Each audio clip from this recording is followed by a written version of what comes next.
It looks like evangelical leaders have begun pushing hard on personal evangelism as the way to save their religion from irrelevance. So today, we're going to explore how personal evangelism works and how to stymie its scripts. We're also getting a special guest star today, Mr. Captain. We're going to have fun today. Hello, everyone, and welcome back. Today is Tuesday, June 23rd, 2026. This is Roll to Disbelieve, and I'm Captain Cassidy. Thank you for joining me.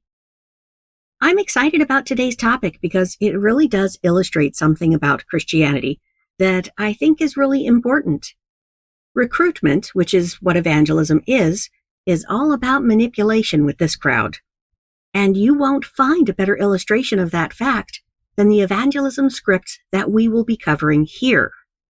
This was a lot of fun to work on, and I hope you enjoy the results. But before we see those results, let me thank my patrons and supporters. You make explorations like this possible. Thank you so much for everything. Couldn't do it without you.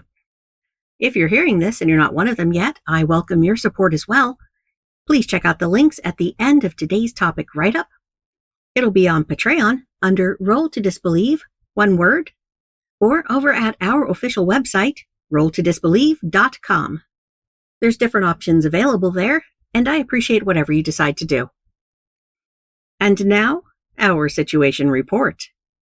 SBC flocks have been advised to walk worthy, so they can do personal evangelism more effectively. The Southern Baptist Convention, or SBC, just had their annual meeting about a week ago. The theme of that meeting was Walk Worthy.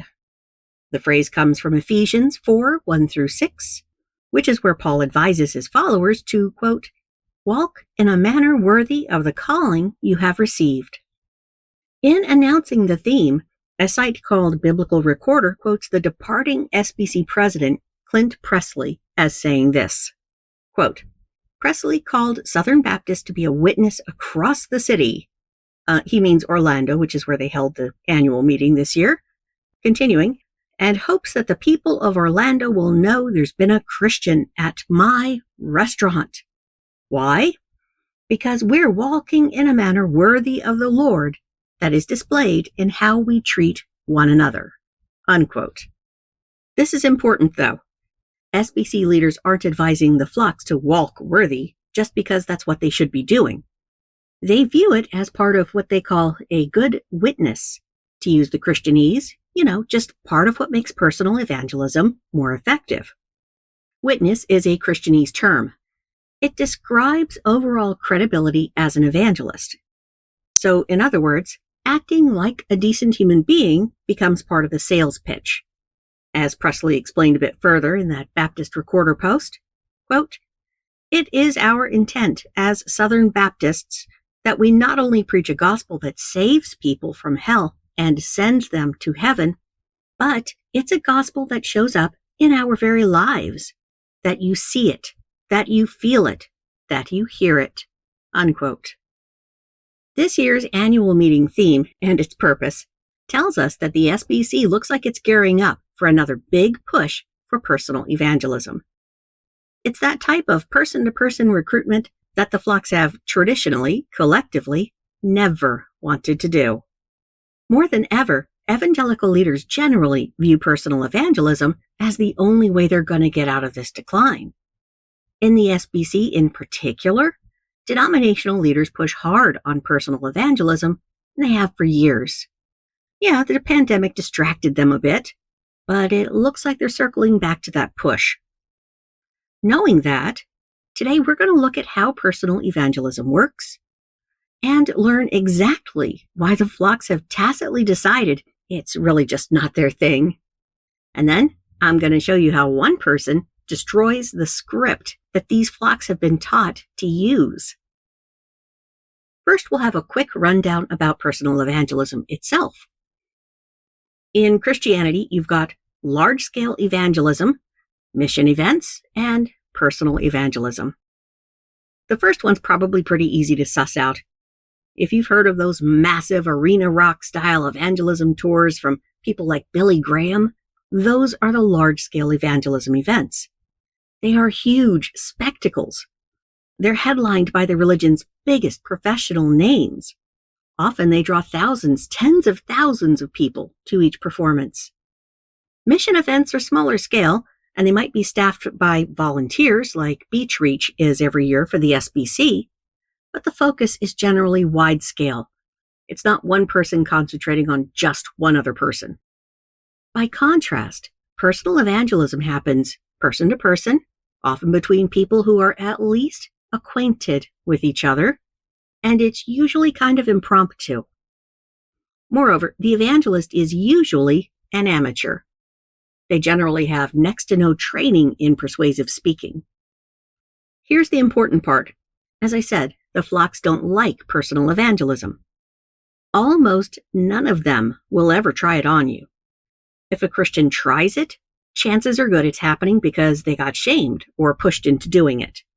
There's only a small chance of you ever encountering one of those rarest of all rare birds in the religion, someone who actually likes and seeks out these confrontations. Either way, personal evangelism as a process hinges on scripted dialogues. It is rote, mechanical, and transactional. When you say X, they say Y, and so on. Almost always, the Christians doing this are working off of some kind of official script system. It might be one taught by their pastor or church, or it might be one of those third-party things that churches adopt a lot, like what we're going to be using today. Personal evangelism is in large part about power plays. The personal evangelists themselves have to establish themselves as authority figures to the targets. They must push themselves up into a superior position because they can't effectively sell from a position of weakness. They have to embody the best case results of their product, but more than that, they have to speak persuasively and authoritatively about it. In the case of evangelism in particular, these folks are asking their targets to basically change their entire lives just to meet the evangelist's demands. So they've got to establish high credibility right out of the gate. But they also need their targets to be a little nervous or rattled about stuff like death. So threats of hell and insinuations about it are a big part of any personal evangelism breakfast. This is one of the most hard sales environments imaginable. And that might be why the script we're using today, which comes to us from Evangelism Explosion, begins with such an implied threat. Here's what it says. Quote, 2 key introductory questions. A, if you died today, do you know you'd go to heaven? If they answer no, then go straight to the gospel presentation given below. If they answer yes, then you need to ask them a second question. B, if you were to die today and stand before God, and he was to ask you, why should I let you into my heaven? What would you tell God? Unquote. So as you can see, they're expecting a yes or a no answer. They're not really geared for much of anything else. This particular script has literally no suggestions for someone who doesn't answer in one of those two ways. So now, let me show you what happened when I put the first question to Mr. Captain. Hey, I was wondering something. Can I ask you a question? Yeah, sure. Do you know for certain that if you died today, you would go to heaven? Will Santa Claus be the one taking me there? No, I'm serious. But so am I. Like, will he pull up with the Easter Bunny and go, "Get in, loser, we're going to heaven"? No, really, answer. Or are you saying that you think Jesus could take me? I think I could kick his ass. Like pacifistic hippie, I would swing him around like a bolo. So that would be a no then. You're asking me if I believe Santa Claus is going to come help me find my Easter eggs. This is not a question. No, it's the most important question that ever was. That you would say that with a straight face is telling me so many awkward things about you right now. It would be less awkward if you showed me your bits. I'm just worried about what will happen to you after you die. I think you're trying to manipulate me. I think that it's disingenuous. And what you're really saying is you want me to think that you care so long as I reinforce your pretendy fun time games. I have enough faith in you that I believe you, like every other human that has ever been and will ever be, can actually figure shit out on your own and not just pay lip service to some ancient mythology. There is no monster hiding under your bed. There is no God beating his hammer when the storms come. You're just a person, just like every other person who has ever been, for all the good and bad that means. You're 100% accountable for your own actions, and I hope you do something worthwhile with that. Shit. I don't know how anyone comes back from a beatdown like that. Yeah, this is why no one really comes back to argue religion with me more than once. I bet not. That was awesome. But here's an even awesomer part. You will not easily find suggestions about how to deal with someone like this, someone who just doesn't cooperate with the game. To find any semblance of an answer to that kind of response, I had to go all the way to the official guidebook, Evangelism Explosion by James Kennedy. It's from 1996, it's the 4th edition, and despite having gone through 4 editions, the author offers what has to be the most bees-headed retort I've ever heard. It was so beyond cringe that I just screamed internally in secondhand shame. But it is a canon response. So I asked Mr. Captain that. Do you want to hear one of the suggestions for dealing with someone who just doesn't believe? Hit me with it. Okay. You don't believe the Bible, Mr. Captain? That's very interesting. And it certainly is your privilege not to believe it. Privilege? You know, the idea that you're not going to murder me for not agreeing with you is now considered a privilege. I guess, based on historical precedent, it is a bit of a modern privilege. That's okay. You're not allowed to murder me for disagreeing with you on that anymore. But no, please, go ahead. Okay. And I would fight for that right on your part. Boy, he's optimistic. Yeah. Okay. However, if the Bible is true... But it's not. Then obviously you must accept the consequences. There are no consequences for not believing in Santa Claus. Well, you don't get presents. I still get presents. Oh, wait, yes, you do. Arguing consequences, like these terms are loaded and manipulative. This guy seriously expects people to sit through this shit. Just take all of these sort of comments at face value. Exactly. Like, functionally, it requires me to agree with a bunch of shit that the person, just to get to this point, has already stated they don't agree with. But he's stating it as fact and just assuming they're just going to, bite their lip and take it? I guess. But it goes on. But I would like to ask you a question. The main message of the Bible, which has been unquestionably the most important literary work in... That is an unmitigated crock of shit. As a historical work, the Epic of Gilgamesh is both more entertaining and more ethical in its treatment of the people in it and how they treat the people around them. And the message of it, that bad shit's going to happen to you and that's just the way it is, and you can't become immortal to escape any of it. Literally the most important thing about the Bible in human history is that it was used as a justification for straight up genocides again and again. None of the value of the Bible from a historical perspective is based on its moralism.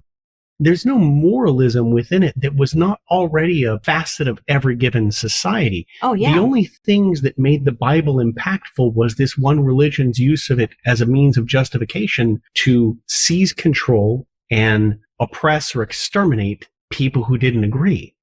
They only just lost that ability within the past century or two. This is just such a recent thing that you and I can sit and have this conversation and record it and not be afraid that we're either going to get executed or at least lose everything. And it continues. We're only halfway through with this guy's wall of text, by the way. Okay. The main message of the Bible, which has been unquestionably the most important literary work in human history, is how a person may have eternal life. So what I would like to know is, what do you understand that the Bible teaches about how a person may have eternal life and go to heaven? The Bible teaches me that its God can't defeat iron chariots, that he loves him some slavery, and that he's happy to punish the innocent for something their ancestors did eons ago. That is not what this guy expects as an answer. And that is before the even more cringy explanation after the evangelist finishes with the wall of text question. It says that in about 98% of the cases, the response will be that it is by keeping the 10 Commandments, or following the Golden Rule, or imitating the example of Christ, etc. So then you may respond, "That is just what I was afraid of, Mr. Captain. You have rejected the Bible without even understanding its main message, for your answer is not only incorrect, it is diametrically opposite to what the Bible teaches." Now, don't you think that the more intellectual approach would be to let me share with you what the scriptures teach on this subject, and then you can make an intelligent decision whether to reject or accept it? That is the most dishonest, disingenuous, manipulative pile of shit that I have heard recently. And I talk to strangers on the internet. This is a power play, and the source book understands that. It not only understands it, it explains how it works. Quote, "Now the tables have been completely turned.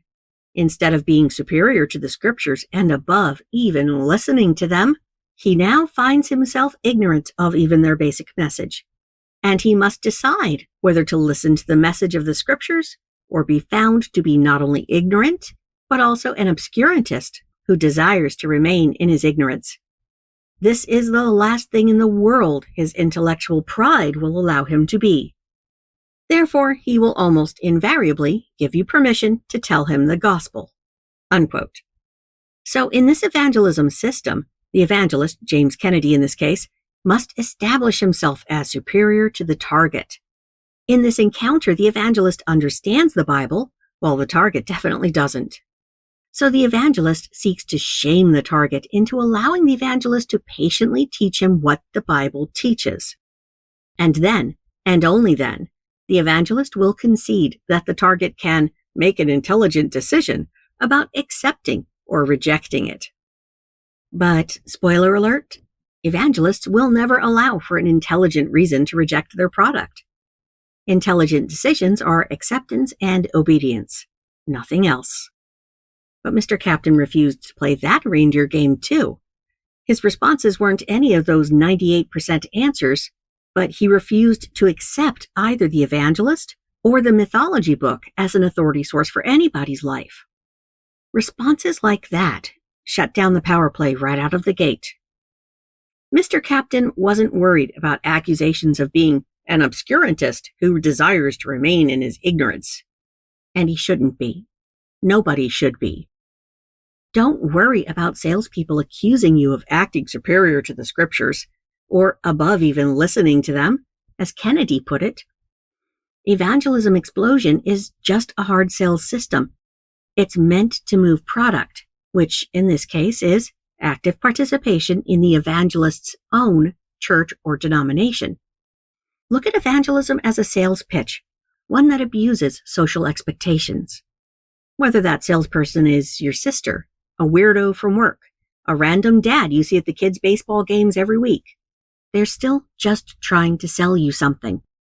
The moment the question gets asked, they have already abandoned any other relationship you have with them.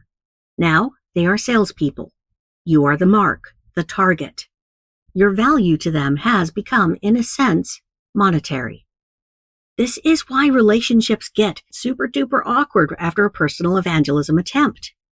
And that in turn is exactly why the flocks don't like doing it. Anyone who values their relationships, or just even how people see them, is going to be reluctant to endanger their reputation and relationships in this way. And they should be. But should endangerment happen, that's their problem, isn't it? Not yours. You might feel beholden to family, work friends, even long-term acquaintances. But you're not obligated to humor a salesperson. The opinion of salespeople shouldn't even ever matter to you as a potential customer. If a salesperson accuses you of being dumb or defective somehow, like an obscurantist wanting to be willfully ignorant, geez, those insults only tell you that you are right to reject that person and whatever they're selling. The change in dynamics was not initiated by us, but by the person who's trying to turn a relationship into a sale. Here's the worst part, from the evangelist's point of view. They're using manipulation because they must. If James Kennedy had an actual good reason to accept his claims and adopt his religion, he'd have led with that. But he doesn't. He doesn't even try. Instead, he's laying out Evangelism Explosion as a deliberate psychological manipulation attempt. He explicitly lays out the power plays within it. As such, it's a perfect example of personal evangelism, and an even better example of exactly why Christianity is in this decline in the first place. Thank you so much for listening. I hope you enjoyed that. Next up, we're going to see why Southern Baptists can't walk worthy. We have got to explore that more. We'll check it out next time. Until then, this is Captain Cassidy signing off. Hope you all have a marvelous midweek, and we'll see you soon.